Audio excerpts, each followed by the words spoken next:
Om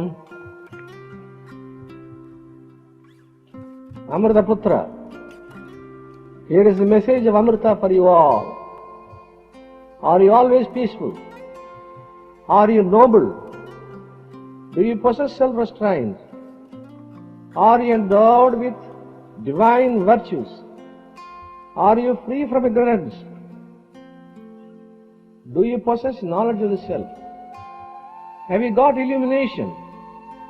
Have you realized the immortal pure self? How do you stand before these questions? If you have not got these things, then come, sit down and listen. Here is the message of Amrita for you all. Even if you practice a particle of this, you will go beyond death, sorrow and pain.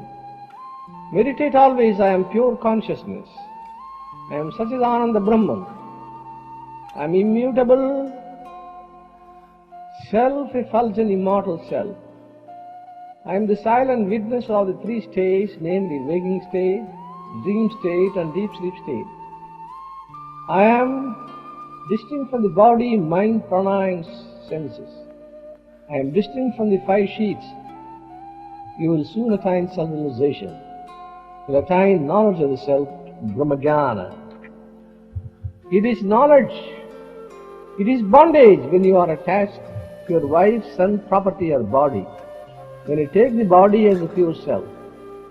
It is liberation when you are not attached to any object of this world, when you identify yourself with the pure immortal Atma. Wherever there is calm, desire, there is no Rama. Wherever there is Rama, there is no Kama. Wherever there is desire, there is the world. Therefore, go beyond desire by cultivating discrimination, Vivek, and dispassion, Vairagya, and meditating on Brahman or the Supreme Self and be happy.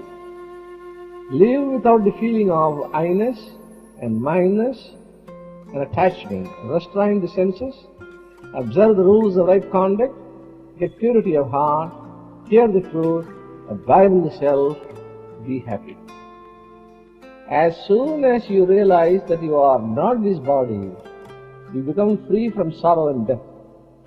You are free from the bondage of karma, from the fetters of desires, from the mirage of this mundane life and its concomitant evils and miseries. Soul or the Supreme Self or Atma or Brahman is an abiding, constantly existing and imperishable entity, which is the basis of the world. It is indivisible, self-limitless, unchanging and all-pervading. It is the silent vectors of Sakshi of the three states, namely waking, dreaming and deep sleep. The knower of this soul or Atma attains immortality and enters the abode of bliss and nectar. Brahman is real and eternal. His body is unreal and perishable.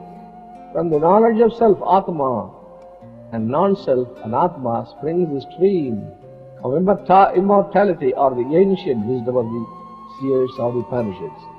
Atma is the immortal substance or essence in truth in man. Atma is the origin of thoughts, desires and reason. Atma is spiritual because it is beyond matter and mind.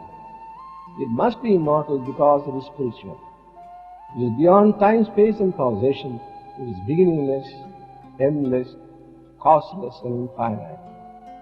If you realize the immortal soul which is here in your heart, and all these names and forms, if the knots of avidya, ignorance, kama, desire and karma, action are rent asunder, in the chain of ignorance, namely ignorance, non-discrimination, egoism, likes and dislikes, karma, body, is broken, you will be freed from the rounds of births and deaths and enter into the city of deathlessness. The ignorant man only runs after sensual objects and falls into the mortal coil spread around him. He lives in the midst of darkness. He falls again and again under the sway of the Lord of Death, Yama. The way to moksha is not apparent to him. He is deluded by the sensual pleasures of this world. But the patient, thoughtful man of this nature and this passion does not care for the illusory pleasures of this world.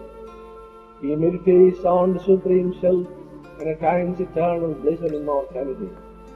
Moksha is the summum bonum of life. Moksha is the fulfillment of the life's purpose. Life ends in the earth plane when you attain moksha or liberation from birth and death. The realization of your real object in life is freedom and moksha. Moksha bestows on you eternal life of undecaying bliss and perennial joy. Moksha is not annihilation. Moksha is the annihilation of the little self-arrogating ego only.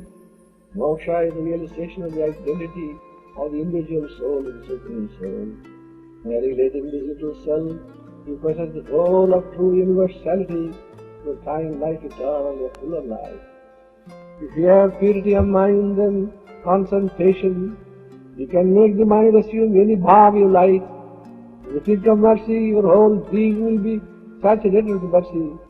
If you think of peace, the whole being will be filled with peace. The spiritual path is doubtless beset with various difficulties. It is a rather path. You walk in this path is like walking on the edge of a sharp razor. You will fall down several times, but you will have to rise up quickly and walk a dive with more zeal, boldness and cheerfulness. Every stumbling block will become a stepping stone to success or ascend in the hill of spiritual knowledge. Every fall will give you additional strength to rise up to a great height in the ladder of yoga.